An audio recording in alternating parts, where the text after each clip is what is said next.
मानसिंग बँकेस ₹8,39,00,000 नफा, जे.के. बापू जाधव। स्थानिक पातळीवर विश्वासार्हता आणि प्रगतीचे प्रतीक ठरलेली मानसिंग कोऑपरेटिव्ह बँक लिमिटेड दुधोंडीने 31 मार्च 2026 अखेर संपलेल्या आर्थिक वर्षात उल्लेखनीय कामगिरी करत बँकिंग क्षेत्रात आपला ठसा उमटवला आहे। सातत्यपूर्ण नियोजन, पारदर्शक कारभार आणि ग्राहकाभिमुख सेवा यामुळे बँकेने आर्थिकदृष्ट्या भक्कम प्रगती साधली असून यंदा बँकेला तब्बल ₹8,39,00,000 रुपयांचा निव्वळ नफा झाला आहे। ही माहिती बँकेचे संस्थापक श्री जे.के. बापू जाधव यांनी दिली आहे। बँकेच्या वाढत्या विश्वासार्हतेचा प्रत्यय तिच्या आकडेवारीतून स्पष्ट दिसून येतो। सध्या बँकेकडे 6,132 सभासद असून एकूण ठेवी 233,59,00,000 रुपयांवर पोहोचल्या आहेत। त्याचबरोबर 203,42,00,000 रुपयांचे कर्ज वाटप करण्यात आले असून बँकेचा एकूण व्यवसाय तब्बल 437,01,00,000 रुपयांपर्यंत गेला आहे। 65,75,00,000 रुपयांची गुंतवणूक, 13.14% CRAR आणि केवळ 4.46% इतकी नियंत्रित थकबाकी ही बँकेच्या सक्षम व्यवस्थापनाची साक्ष देणारी आहे। बँकेचे भागभांडवल 5,04,00,000 रुपये असून राखीव व इतर निधी 39,32,00,000 रुपयांपर्यंत वाढला आहे। या भक्कम आर्थिक पायाभरणीमुळे बँक भविष्यातील विस्तारासाठी सज्ज असल्याचे चित्र स्पष्ट होते। सेवेच्या दृष्टीनेही बँकेने मोठी झेप घेतली आहे।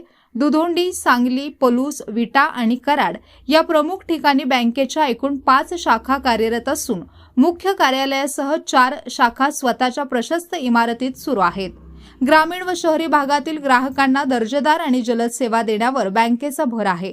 आधुनिक बँकिंग सुविधा उपलब्ध करून देण्यातही बँक आघाडीवर आहे। महाराष्ट्र राज्य विद्युत वितरण कंपनीची वीज बिल भरणा सेवा, पॅन कार्ड सुविधा, आधार पेमेंट प्रणालीद्वारे शासकीय अनुदान जमा होण्याची सुविधा यामुळे ग्राहकांना मोठा दिलासा मिळत आहे। याशिवाय मोफत MMS सेवा, RTGS आणि NEFTद्वारे त्वरित निधी हस्तांतरण या सुविधा बँकेने प्रभावीपणे सुरू केल्या आहेत।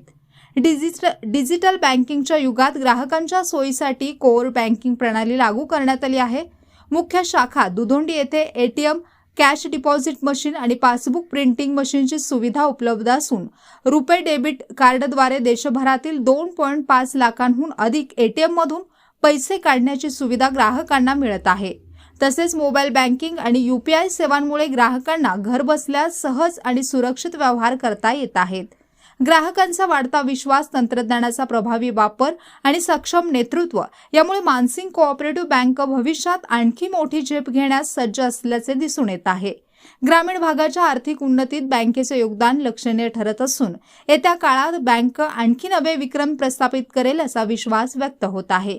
ही माहिती बँकेचे चेअरमन श्री सुधीर भैया जाधव आणि व्हाईस चेअरमन श्री दौलतराव यांनी दिली। यावेळी पत्रकार परिषदेमध्ये मीनाक्षी देवी जे.के. बापू जाधव, क्रेडिट सोसायटी संस्थापक क्रांतिकुमार आबा जाधव, माजी व्हाईस चेअरमन शीतल सावळवाडे, संचालक हनुमंत कारंडे, हनीफ मुजावर, अमृत नलवडे, सुभाष शितोळे, अनिल शेवाळे, महादेव रानमाळे, ॲडव्होकेट सचिन पाटील, अजित सूर्यवंशी, अप्पाचं चव्हाण, सौ सरोजिनी पाटील, कुबेर पाटील, घोगावचे रतन पाटील, माजी संचालक Vishwas Jadhav, general manager Sambhaji Jadhav, manager Hanumant Mahadik, वसुली अधिकारी विकास कदम, संताजी जाधव, शाखाधिकारी प्रकाश अरबुणे, बाबासो जाधव, गणेश जाधव, अभिजित कत्ते, मधुकर धनवडे, IT विभागाचे अमजद मुजावर व बँकेचे कर्मचारी वर्ग व हितचिंतक मान्यवर उपस्थित होते। स्पीड न्यूज मराठीसाठी सचिन लडगे, पलूस। लोकनेते जे.के. बापू जाधव यांच्या मार्गदर्शनाखाली तसेच त्यांच्या नेतृत्वाखाली सुरू असलेल्या मानसिंग कोऑपरेटिव्ह बँकेचा आज 31 मार्च 2026चा वार्षिक अहवाल सादर करीत आहोत। आज आपल्या बँकेला एकूण 8,39,00,000 एवढा नफा मिळवलेला आहे। बँकेच्या एकूण ठेवी 233 कोटी असल्याने कर्ज वाटप 203 कोटीच्या आसपास झालेलं आहे।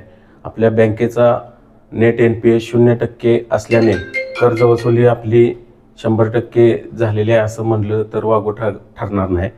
आणि आपण जे.के. बापू जाधव यांच्या नेतृत्वाखाली मानसिंग कोऑपरेटिव्ह बँकेच्या सर्व शाखा सुरळीतपणे आपण चालू ठेवलेल्या आहेत। आपल्या प्रधान कार्यालयासहित बँकेच्या 4ही शाखा स्वमालकीच्या इमारतीमध्ये आहेत। बँकेनं बदलत्या काळानुसार तंत्रज्ञानानुसार आधुनिक काळानुसार बँकेनं गुगल पे, फोनपे किंवा व्हॉट्सॲप पेमेंट असेल, आपण घर बसल्या बँकेचं पेमेंट करू शकतो. अशा पद्धतीनं आपण ग्राहक असतील किंवा बँकेचे सर्व ठेवीदार हितचिंतक असतील त्यांना आपण सोयीसुविधा देण्याचं काम केलेलं आहे. बँकेवर सर्व सभासद असतील किंवा खातेदार ठेवीदार यांनी जो विश्वास ठेवलेला आहे त्या विश्वासास पात्र राहून आम्ही सर्व संचालक मंडळ काम करीत आहे. यामध्ये बँकेचं सभासद असतील, कर्जदार असतील किंवा बँकेचे कर्मचारी असतील, ह्या प्रगतीमध्ये या सर्वांचा मोलाचा वाटा आहे. अशा पद्धतीनं बँक आपली सुरळीत चाललेली आहे. धन्यवाद.